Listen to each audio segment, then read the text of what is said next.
Кризниот штаб за справување со COVID-19 во Србија повторно воведе задолжителни мерки за заштита од вирусот. Задолжително е носење заштитна маска во затворен простор.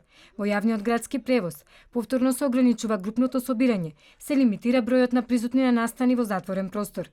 По релаксирањето на мерките, во Србија се бележи раст на заразените од коронавирус. Црна Гора предупредува дека вирусот не е ослабнат и дека се можни нови жаришта. Во оваа земја моментално има 51 активен случај на коронавирусот. И во Хрватска повторно се шири COVID-19. Земјата е се уште под контрола и е во групата на епидемиолошки безбедни, но словенечката влада објавија дека со загриженост следат што се случува во Хрватска и дека според нив оваа земја станува небезбедна.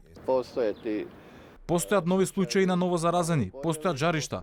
Меѓутоа, она што е важно е тоа дека веднаш се реагира за да се запре процесот на ширење на инфекцијата. За една седмица 21 позитивен случај на COVID-19 од летовите кон Грција, меѓу 9349 патници кои од странство пристигнале на Атинскиот и Солунскиот аеродром во периодот од 15 до 21 јуни бил регистриран 21 позитивен случај.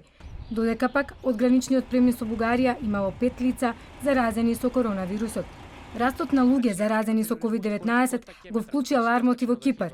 Со нова програма ќе се тестираат 10.000 вработени.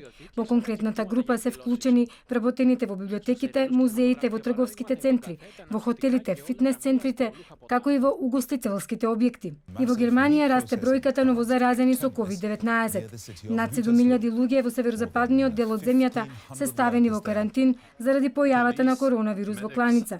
Според германските медиуми, токму поради овој случај, Германија го воведува првиот карантин по укинувањето на мерките. Ова е голема интервенција. Одиме со карантин уште пред резултатите од тестот. Виролозите ја побараа оваа мерка затоа што никогаш не сме наишле на вакво нешто. Светската здравствена организација пак повика да се зголеми производството на дексаметазон, откако британските научници објавија дека тој стероид значително ја намалува смртноста кај пациенти со тежок облик на COVID-19.